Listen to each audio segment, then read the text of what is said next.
Friendship কাকে বলে, বন্ধুত্ব কাকে বলে? দেখো, এটাই হলো বন্ধুত্ব। কুকুর দিদি ঘুমাচ্ছে আর ব্যাঙ দিদি বসে আছে। বসে বসে কি করছে?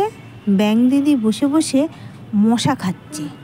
তার কারণ কুকুর দিদিকে যাতে মশা না কামড়ায়, সেই জন্য ব্যাঙ দিদি গায়ের ওপর উঠে মশা মারছে। আর কুকুর দিদি নিশ্চিন্তে ঘুমাচ্ছে। এটাকে কি বলবেন? নিশ্চয়ই এটা কাকতালীয় কিছু নয়। আগের জন্মে নিশ্চয়ই কোনো রিলেশন ছিল। কুকুর দিদি কিন্তু ব্যাঙ দিদিকে একটুও বকাবকি করে না। এই রাত্রির বেলাটা কুকুর দিদির এই মশাগুলোকে এই খাচ্ছে।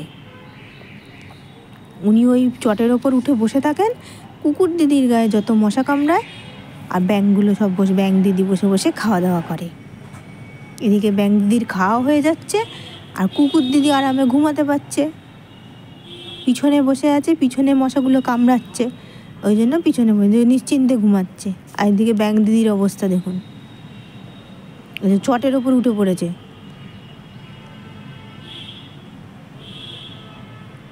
পুরো মানে অ্যাটেনশন দিয়ে মস্কিউটো খাচ্ছে। শুনেছি ব্যাঙরা নাকি জিভ বার করে রাখে, কিন্তু জিভ কিন্তু বার করেনি। ও কিন্তু কুকুর দিদির গায়ের ওপর উঠে বসে, গায়ের ওপর উঠে বসে মশা খায়। কুকুর দিদি কিচ্ছু বলে না। যেমন কাক গরুর গায়ে উঠে গরুর পরিষ্কার করে দেয়, আমারও তাই মনে হচ্ছে দেখে, যেটা কী হবে ব্যাপারটা। নাকি আগের জন্মের কোনো রিলেশন ছিল, নাকি মশা খেতে এসছে, এটাই আমি বুঝতে পারছি না। কেউ যদি বুঝতে পারেন অবশ্যই জানাবেন কিন্তু কমেন্ট করে।